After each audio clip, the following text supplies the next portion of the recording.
Estamos ahora con Ricardo Cuenca, él es director del Instituto de Estudios Peruanos, que está en Arequipa para presentar un trabajo que se ha denominado Diálogos de Política Pública, con el objetivo de debatir las propuestas principales de política pública en esta coyuntura electoral. ¿Es así, Ricardo? Bienvenido. Muchas gracias, Manuel, por la invitación. Efectivamente, estamos acá para mostrar la discusión que hemos animado desde el Instituto sobre políticas públicas y cómo sostener políticas públicas, junto con algunos otros elementos que ya vamos a ir conversando seguro.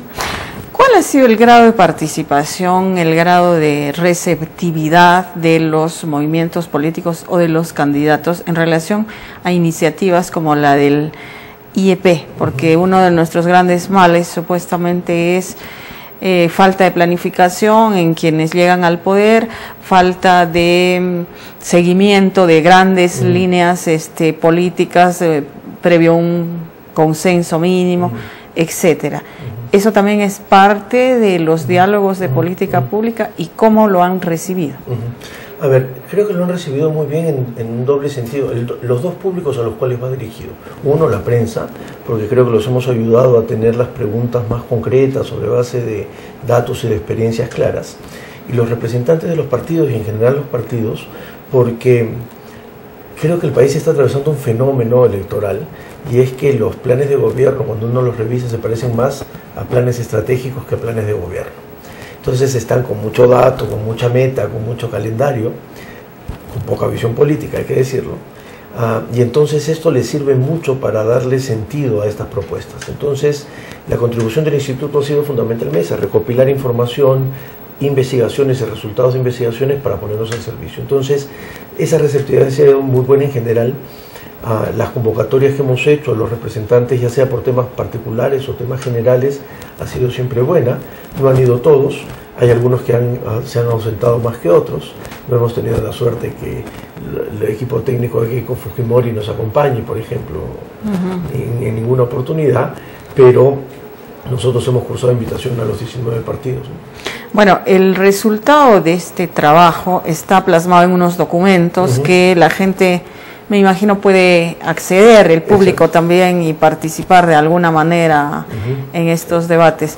Cuéntanos cómo acceder a él, cómo el público en general puede primero informarse y luego también participar en este tipo de debates. Sí, todos los diálogos están colgados en la página web, que es www.dialogosperu.pe, en donde están todos los documentos que se han producido en 11 temas, en donde uno puede descargar la información, porque además la ciudadanía sí va a estar más informada a la hora de escuchar las propuestas, que ojalá sean cada vez más por parte de los candidatos.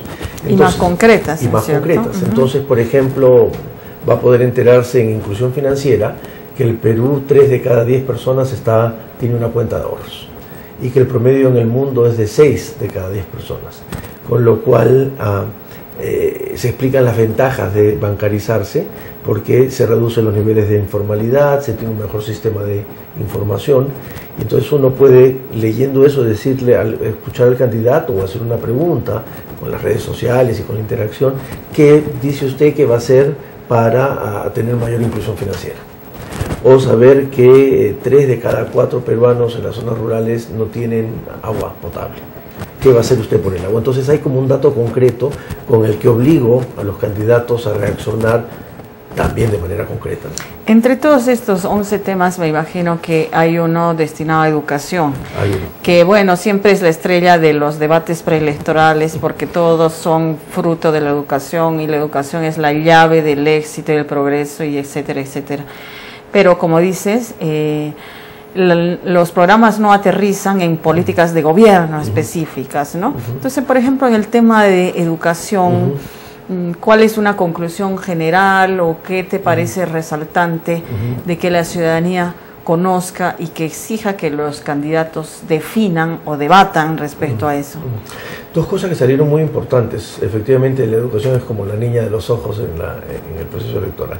Pero salieron dos cosas que creo importantes. Una es el reconocimiento que, a pesar de los avances que hubo en educación, sobre todo en ese gobierno, primero con la ministra Salas y después con el ministro Saavedra, todavía hay un pendiente, una deuda enorme de los gobiernos por acortar las brechas de desigualdad. Ya que estamos en Arequipa, hay un dato que recuerdo mucho, y es que, por ejemplo, si uno desagrega los resultados de las pruebas del Ministerio de Educación y mira lo que pasa en la ciudad de Arequipa, los puntajes son tan buenos como los de Moquegua, Tacna y Lima. Pero cuando uno mira las provincias altas de Arequipa, los resultados son tan malos como los de Huancavelica o los de Apurímac. Entonces hay muchas desigualdades. Hay desigualdades intrarregionales, hay desigualdades entre lo público y lo privado, hay desigualdades entre indígenas y no indígenas. Entonces hay un pendiente de atender las desigualdades sociales. Y lo otro es alcanzar ese famoso 6% del PBI, pero ya no alcanzarlo solo por alcanzarlo, sino alcanzarlo sabiendo dónde voy a destinar esos incrementos. Ojalá reducir las brechas de desigualdad, pero también a saber que hay factores y elementos claves. Por ejemplo, los docentes. Sin docentes no hay posibilidad de cambio alguno.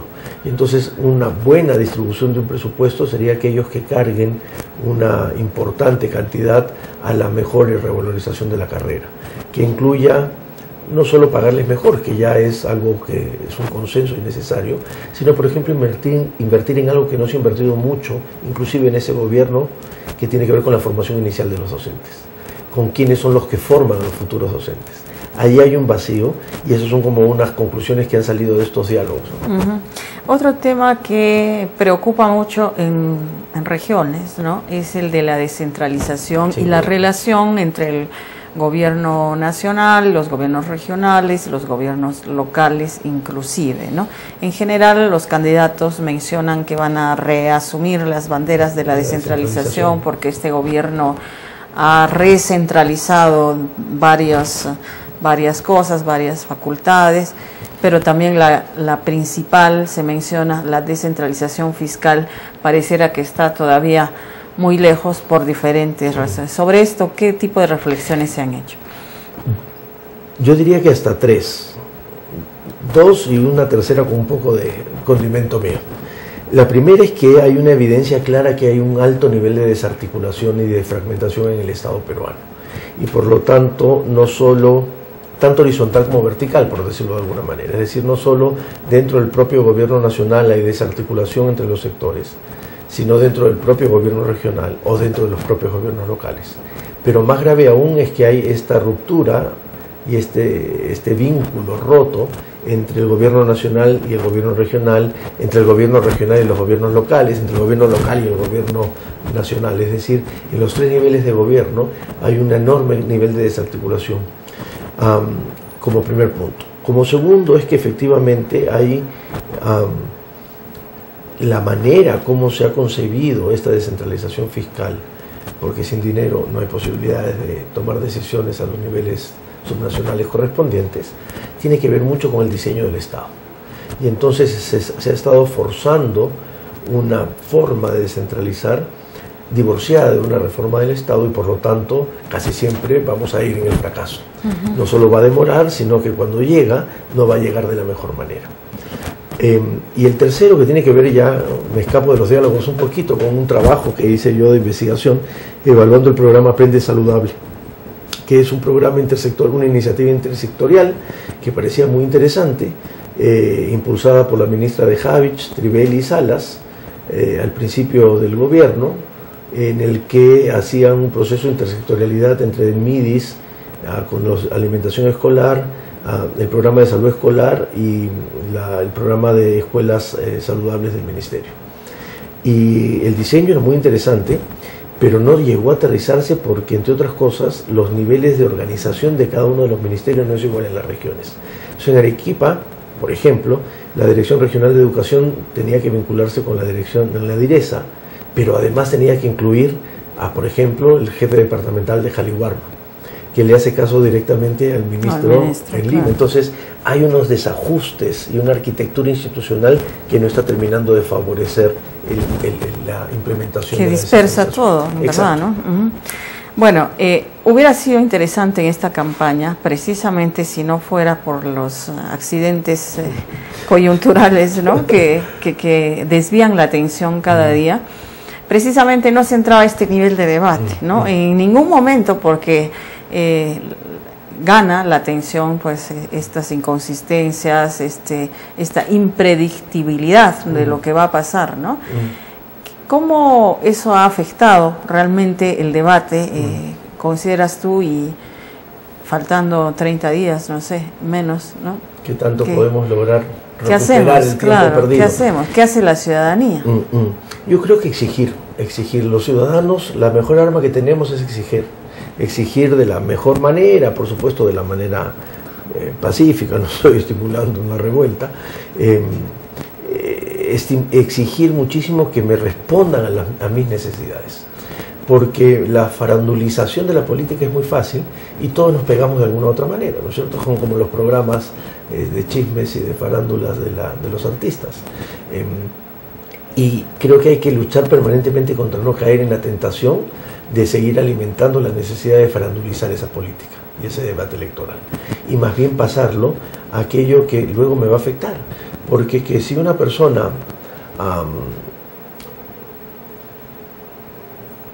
se comporta de una u otra manera, es importante solo en la contienda electoral.